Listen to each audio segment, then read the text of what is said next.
आप सभी को जय मसीह की प्रियो। क्या आप जानते हैं कि दानियेल की भविष्यवाणी में ऐसा गहरा रहस्य छुपा है जो आपकी जिंदगी बदल सकता है।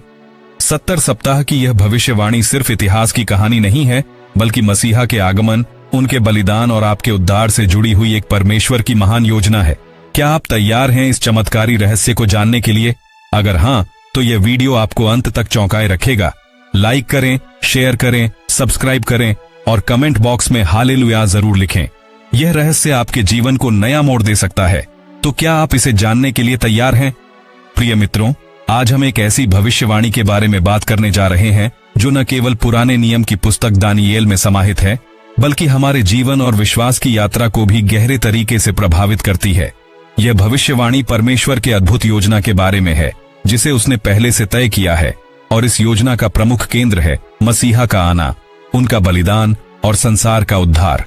दानियेल 9 अध्याय 24 से 27 वचन में 70 सप्ताह तुझ पर और तेरे पवित्र नगर पर इसलिए निर्धारित किए गए हैं कि पाप का अंत हो, पाप का प्रायश्चित हो, अधर्म का अंत हो, अनंत धार्मिकता आए, दर्शन और भविष्यवाणी सील हो जाए और सबसे पवित्र स्थान का अभिषेक हो।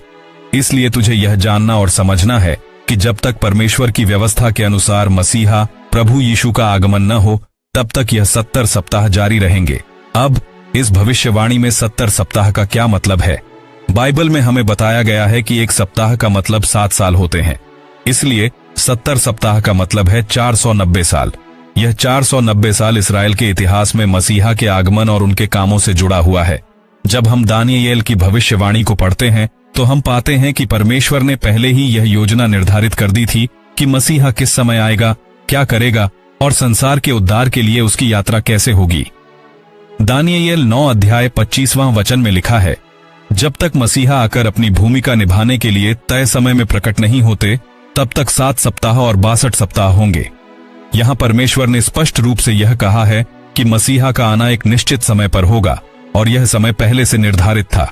दोस्तों, सोचिए, अगर परमेश्वर की योजना पहले से निर्धारित थी, तो क्या यह हमें यह नहीं सिखाती कि हम पर जो कुछ भी हो रहा है वह परमेश्वर की परम योजना का हिस्सा है? जब हम इन शब्दों को समझते हैं तो हम पाते हैं कि परमेश्वर की योजना कभी भी संयोग या अनायास नहीं होती।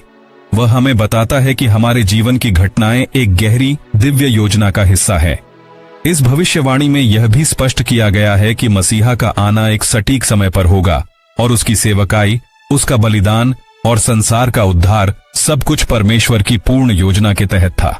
दानियेल 9 अध्याय 26 वचन में आगे लिखा है, और 62 सप्ताहों के बाद मसीहा नष्ट कर दिया जाएगा, परंतु उसके पास कुछ भी नहीं होगा। यह एक दुखद लेकिन महत्वपूर्ण भविष्यवाणी है जो हमें बताती है कि मसीहा यानी प्रभु यीशु को उसकी धरती पर आने के बाद बलिदान दिया जाएगा।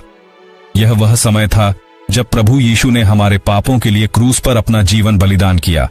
यह बात हमारे लिए सबसे गहरे प्रेम का प्रतीक है। वह बलिदान क्या था? प्रभु यीशु का बलिदान हमारे पापों के लिए था, क्योंकि परमेश्वर ने जगत से इतना प्रेम किया कि उसने अपना इकलौता पुत्र दे दिया, ताकि जो कोई उस पर विश्वास करे वह नाश न हो, परंतु अनंत जीवन पाए। यूहन्ना 3 अध्याय 16 वचन। प्रभु यीशु का बलिदान इस पृथ्वी पर सभी पापों का प्रायश्चित था और यह परमेश्वर की प्रेम और दया का सबसे बड़ा संकेत था। दानियेल की भविष्यवाणी हमें यह भी बताती है कि परमेश्वर का समय बिल्कुल सही था। जब मसीहा का बलिदान हुआ तो परमेश्वर ने उस समय को चुना, क्योंकि यह समय पूरी योजना के अनुसार था। और क्या आप जानते हैं कि यह बलिदान केवल उस समय के लोगों के लिए नहीं था, बल्कि यह हम सभी के लिए था जो आज इस संदेश को सुन रहे हैं। प्रिय श्रोताओं, जब हम इन गहरे बाइबलीय वचनों को समझते हैं तो यह हमें यह एहसास कराता है कि परमेश्वर की योजना केवल इतिहास में ही नहीं, बल्कि हमारे जीवन में भी बिल्कुल सही समय पर पूरी होती है। हमारे जीवन के प्रत्येक मोड़ पर परमेश्वर हमारी मदद के लिए तैयार होता है।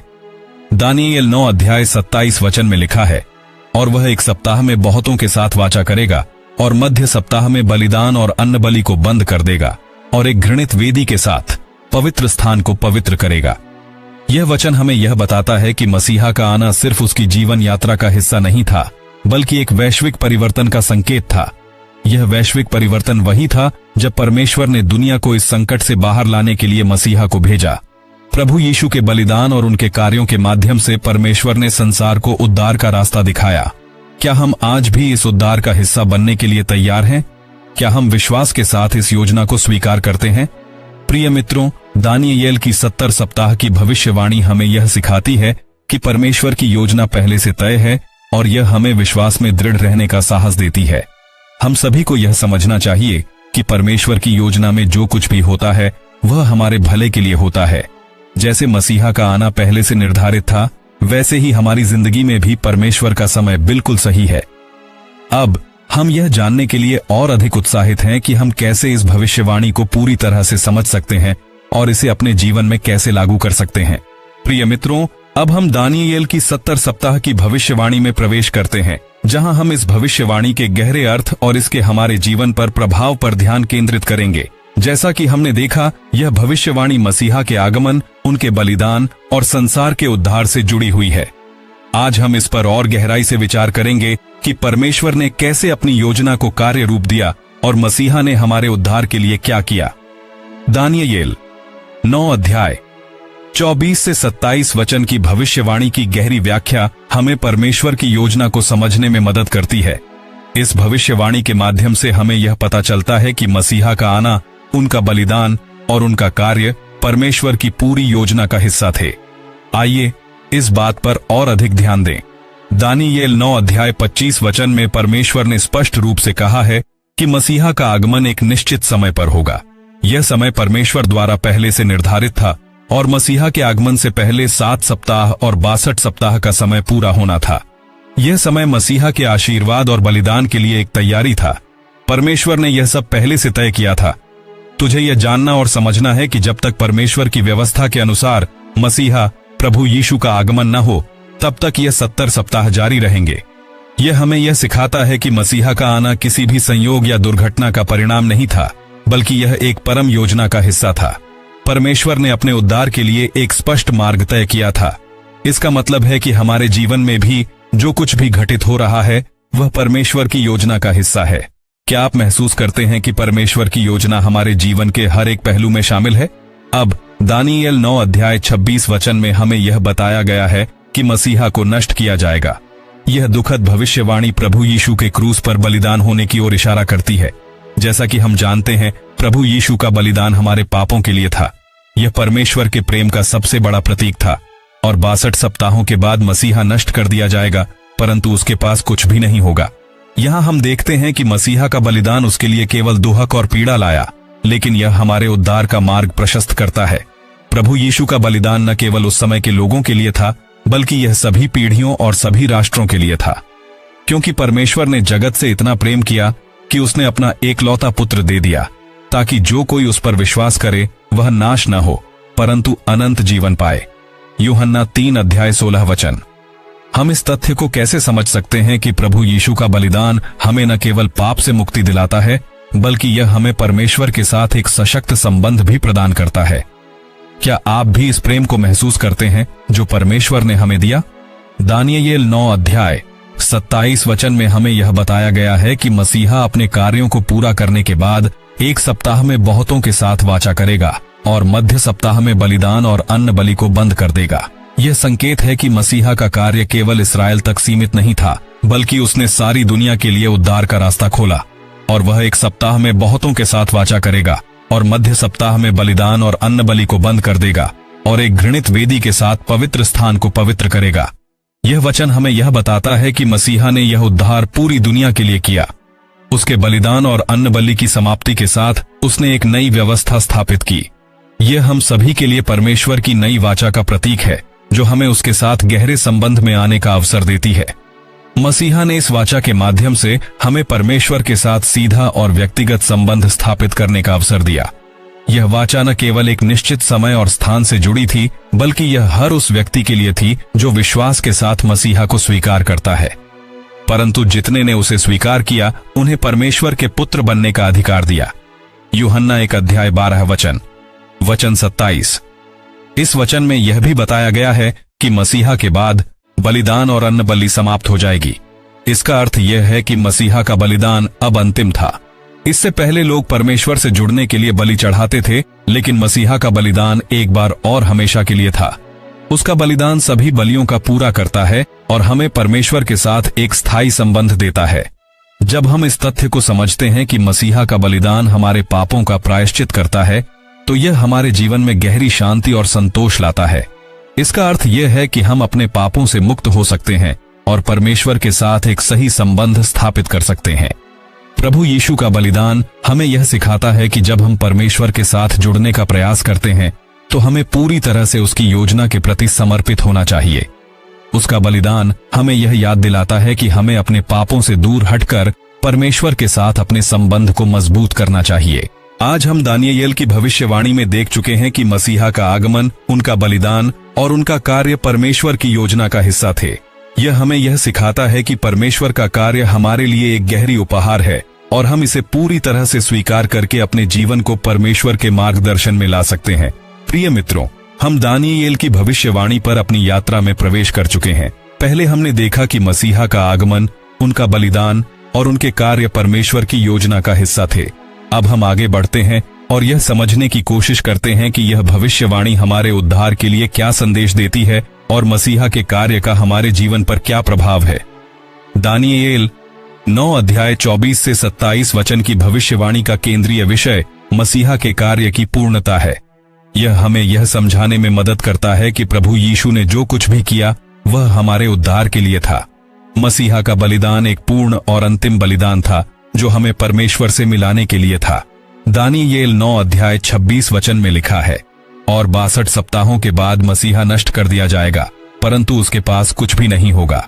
यहाँ मसीहा का बलिदान और उनका नष्ट होना स्पष्ट रूप से प्रभु यीशु के क्रूस पर बलिदान होने के साथ मेल खाता है। प्रभु यीशु ने अपने जीवन को हमारे पापों के प्रायश्चित के रूप में दिया ताकि हम परमेश्वर के साथ एक सशक्त और स्थायी संबंध में आ सकें। क्योंकि वह हमारे अपराधों के लिए घाव खाया गया, हमारे अधर्म के कारण कुचला गया, हमारी शांति के लिए उस पर यातना आई और उसकी कोड़े खाने से हमें चंगाई मिली। यशायाह 53 अध्याय 5 वचन। यह वचन हमें यह समझाने में मदद करता है कि मसीहा ने हमारे पापों के लिए वह कष्ट सहा जो हमें सहना चाहिए था, और उसके बलिदान से हमें शांति और चंगाई मिलती है। उसके बलिदान का उद्देश्य हमें परमेश्वर से जोड़ना था और हमारी आत्मा को शुद्ध करना था। दानियेल 9 अध्याय 24 वचन में लिखा है कि 70 सप्ताह निर्धारित किए गए हैं ताकि पाप का अंत हो, अधर्म का अंत हो और परमेश्वर के राज्य की प्रतिष्ठा हो। यह वचन यह स्पष्ट करता है कि मसीहा का कार्य न केवल हमारे पापों को समाप्त करना था, बल्कि यह भी कि वह परमेश्वर के राज्य की स्थापना के लिए आया था। मसीहा का आगमन केवल एक ऐतिहासिक घटना नहीं थी, बल्कि यह परमेश्वर के राज्य की नींव रखने का समय था। प्रभु यीशु ने हमें यह दिखाया कि परमेश्वर का राज्य आ चुका है और हम सभी के लिए उसका स्वागत करना अनिवार्य है। परमेश्वर का राज्य तुम्हारे बीच है। लूका 17 अध्याय 21 वचन। यह वचन हमें यह सिखाता है कि परमेश्वर का राज्य हमारे बीच मौजूद है और जब हम मसीहा को स्वीकार करते हैं तो हम उस राज्य का हिस्सा बन जाते हैं। दानियेल 9 अध्याय 27 वचन में लिखा है, वह एक सप्ताह में बहुतों के साथ वाचा करेगा और मध्य सप्ताह में बलिदान और अन्न बलि को बंद कर देगा और एक घृणित वेदी के साथ पवित्र स्थान को पवित्र करेगा। इस वचन का अर्थ है कि मसीहा का बलिदान और अन्न बलि की समाप्ति ने पुराने नियम की व्यवस्था को पूरा किया और हमें नई वाचा प्रदान की। परंतु जितने ने उसे स्वीकार किया उन्हें परमेश्वर के पुत्र बनने का अधिकार दिया। यूहन्ना 1 अध्याय 12 वचन। यह वचन हमें यह याद दिलाता है कि मसीहा ने हमें नया जीवन दिया और वह जीवन केवल विश्वास और स्वीकृति के माध्यम से प्राप्त किया जा सकता है। मसीहा का बलिदान पुराने नियम की हर बलि, हर अन्न बलि और हर पापों का प्रायश्चित करने वाली विधि से ऊपर था। उसने हमें एक ऐसी वाचा दी जो पुराने नियम के नियमों से कहीं अधिक स्थायी और पवित्र है। परंतु जब मसीहा आया तो उसने सब पुरानी व्यवस्था को समाप्त किया और हमें नया मार्ग दिया जिससे हम परमेश्वर के पास सीधे जा सकें। मसीहा का बलिदान और उसका पुनरुत्थान हमारे जीवन में शक्ति और आशा का कारण है। प्रभु यीशु ने न केवल मृत्यु पर विजय प्राप्त की, बल्कि वह हमारे जीवन में भी विजय की शक्ति प्रदान करते हैं। और यदि मसीह हमारे साथ है तो हम उस सभी शक्तियों से अधिक विजय प्राप्त कर सकते हैं जो हमें नुकसान पहुंचाने के लिए हमारे खिलाफ खड़ी हैं। रोमियो 8 अध्याय 37 वचन। यह हमें यह सिखाता है कि मसीहा के बलिदान और पुनरुत्थान से हमें जीवन और शक्ति मिलती है। हम अपनी कमजोरी में भी उस शक्ति का अनुभव कर सकते हैं जो मसीहा ने हमें दी है। अब हम यह समझते हैं कि मसीहा का कार्य हमारे जीवन में कैसे प्रभाव डालता है। मसीहा ने हमें यह दिखाया कि परमेश्वर के साथ एक सशक्त और स्थायी संबंध स्थापित करना केवल एक धार्मिक कर्तव्य नहीं है, बल्कि यह हमारे जीवन का उद्देश्य है। जो मुझसे प्रेम करता है वह मेरे वचन को मानता है और मेरा परमेश्वर उसे प्रेम करेगा और हम उसके पास आएंगे और उसके साथ निवास करेंगे। यूहन्ना 14 अध्याय 23 वचन। हमारे जीवन में मसीहा का कार्य केवल एक ऐतिहासिक घटना नहीं है, बल्कि यह हमारे व्यक्तिगत जीवन का हिस्सा बन जाता है। मसीहा का बलिदान हमें परमेश्वर के साथ गहरे संबंध में लाता है और हम उसकी शक्ति और प्रेम का अनुभव करते हैं।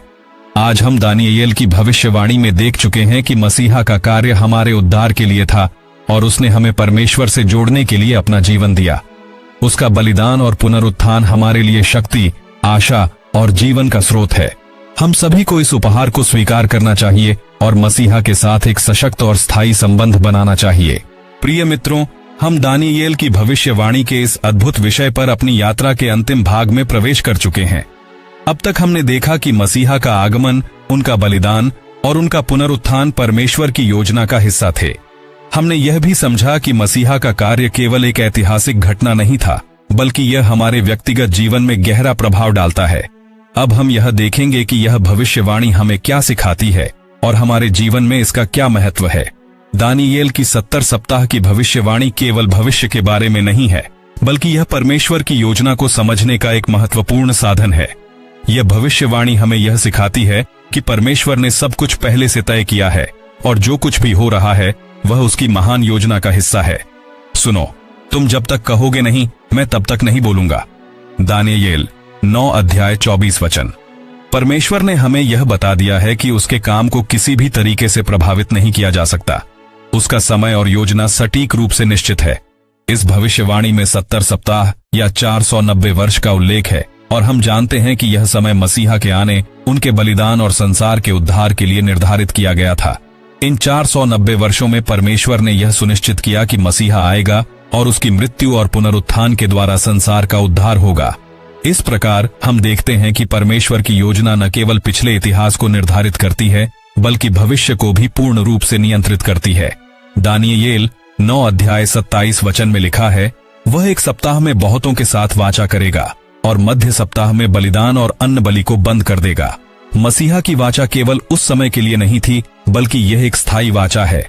जब प्रभु यीशु ने अपनी मृत्यु को स्वीकार किया तो उसने हमारे लिए एक नया मार्ग खोला। वह मार्ग जो हमें परमेश्वर से जोड़ता है, वह न केवल तत्काल परिणाम देता है, बल्कि यह शाश्वत परिणाम उत्पन्न करता है। और हम जानते हैं कि हम परमेश्वर के पुत्र हैं और संसार में जो कुछ भी है वह हम पर हावी नहीं है। 1 यूहन्ना 5 अध्याय 19 वचन। जब हम मसीहा को स्वीकार करते हैं तो हम उसके साथ एक स्थायी वाचा में प्रवेश करते हैं और यह वाचा हमें सशक्त बनाती है ताकि हम परमेश्वर के राज्य में प्रवेश कर सकें। मसीहा का बलिदान और उसकी पुनरुत्थान की घटना ने हम सभी के लिए एक स्थायी मार्ग खोल दिया है। हम परमेश्वर के पास सीधे जा सकते हैं और उसकी सामर्थ्य का अनुभव कर सकते हैं। यह वाचा हमारी आत्मा को शुद्ध करती है और हमें नई जीवन देती है। हमने देखा कि मसीहा का बलिदान परमेश्वर की योजना का हिस्सा था। अब हम यह समझते हैं कि यह योजना हमारे जीवन में कैसे प्रभाव डालती है। जब हम मसीहा को स्वीकार करते हैं तो हम केवल उद्धार प्राप्त नहीं करते, बल्कि हम परमेश्वर की सामर्थ्य, उसकी पवित्रता और उसके प्रेम को भी अनुभव करते हैं। यदि कोई मुझसे प्रेम करता है तो वह मेरे वचन को रखेगा और मेरा पिता उसे प्रेम करेगा और हम उसके पास आकर उसके साथ निवास करेंगे। यूहन्ना 14 अध्याय 23 वचन। हमारे जीवन में मसीहा की योजना का प्रभाव हमें यह सिखाता है कि हमारा जीवन अब मसीहा के उद्देश्य के अनुसार चलना चाहिए। जब हम परमेश्वर के वचन को मानते हैं और उसके साथ संबंध बनाते हैं तो हम उसकी योजना का हिस्सा बन जाते हैं। हम उस उद्देश्य को समझते हैं जिसके लिए परमेश्वर ने हमें इस पृथ्वी पर भेजा है और हम अपनी पूरी शक्ति से उस उद्देश्य को पूरा करने की कोशिश करते हैं। दानियेल की भविष्यवाणी हमें यह भी दिखाती है कि परमेश्वर का कार्य केवल एक ऐतिहासिक घटना नहीं था, बल्कि यह एक निरंतर प्रक्रिया है। मसीहा का बलिदान पहले ही हो चुका है और हम अब उस बलिदान से लाभान्वित हो रहे हैं। लेकिन इसके साथ ही हमें यह समझना चाहिए कि परमेश्वर का कार्य अभी खत्म नहीं हुआ है। मसीहा का पुनः आगमन होगा और वह पूरी पृथ्वी पर अपना राज्य स्थापित करेगा और उसके बाद मसीह के राज्य का कोई अंत नहीं होगा। लूका 1 अध्याय 33 वचन। जब मसीहा पुनः आएंगे तो वह हमें अपने राज्य में शामिल करेंगे और हम उसके साथ अनंत जीवन बिताएंगे। यह हमारे लिए एक आशा का स्रोत है। हम जानते हैं कि मसीहा का पुनः आगमन हमारे जीवन में एक नया अध्याय शुरू करेगा, जिसमें परमेश्वर का राज्य पूरी तरह से स्थापित होगा। इस समय के बाद कोई दुख, पीड़ा या मृत्यु नहीं होगी और हम परमेश्वर के साथ अनंत जीवन बिताएंगे। दानियेल की भविष्यवाणी हमें यह समझने में मदद करती है कि परमेश्वर की योजना कितनी महान और अनंत है। मसीहा का आगमन, उनका बलिदान, उनका पुनरुत्थान और उनका भविष्य में पुनः आगमन, यह सब हमारे जीवन में गहरे प्रभाव डालते हैं। जब हम इस योजना को समझते हैं तो हमें अपनी जिंदगी को परमेश्वर के उद्देश्य के अनुसार ढालने का अवसर मिलता है। हमारे पास एक मजबूत विश्वास और परमेश्वर की उपस्थिति में शांति है, क्योंकि मसीहा ने हमारे पापों के लिए बलिदान दिया और हमें शुद्ध किया। यह विश्वास हमें यह याद दिलाता है कि परमेश्वर की योजना हमारे जीवन के हर पहलू में काम कर रही है और वह हमें अपने राज्य में शामिल करेगा। आइए हम सभी इस वचन को गहराई से समझें और इसे अपने जीवन में लागू करें, ताकि हम मसीहा के साथ एक स्थायी और पवित्र संबंध बना सकें। और याद रखें, परमेश्वर की योजना कभी विफल नहीं होगी। जो मुझसे प्रेम करता है वह मेरे वचन को मानता है। यूहन्ना 14 अध्याय 23 वचन। यह वचन हमें यह याद दिलाता है कि हमारे जीवन में मसीहा का कार्य हमारे विश्वास और उसके साथ हमारे रिश्ते पर निर्भर करता है। उसकी योजना का हिस्सा बनने के लिए हमें विश्वास में मजबूती और जीवन में पवित्रता बनाए रखनी चाहिए। नम्रता से हम प्रभु के मार्ग पर चलें और उसकी योजना के अनुसार अपना जीवन बदलें। परमेश्वर की योजना पर विश्वास रखें। दानियेल की भविष्यवाणी हमें यह सिखाती है कि परमेश्वर की योजना पहले से तय है और हमें उस पर पूरी तरह से विश्वास करना चाहिए। जो कुछ भी हो रहा है वह एक बड़े उद्देश्य का हिस्सा है। समय के अनुसार परमेश्वर के काम को समझें।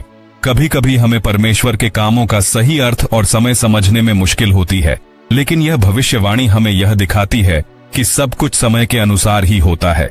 मसीहा की भूमिका को पहचानें। मसीहा का बलिदान हमारी मुक्ति के लिए था। हमें यह समझने की आवश्यकता है कि उनका बलिदान हमारे लिए जीवन और आशा लेकर आया। प्रत्याशा और आस्था में बने रहे। हमें परमेश्वर की योजनाओं को साकार होते देखने के लिए धैर्य और आस्था की जरूरत है। हम चाहे जो भी परिस्थिति में हों, हमें यह यकीन रखना चाहिए कि परमेश्वर के पास हमारे लिए सर्वोत्तम योजना है। याद रखें, परमेश्वर कभी भी हमारी उम्मीदों से कम नहीं करता।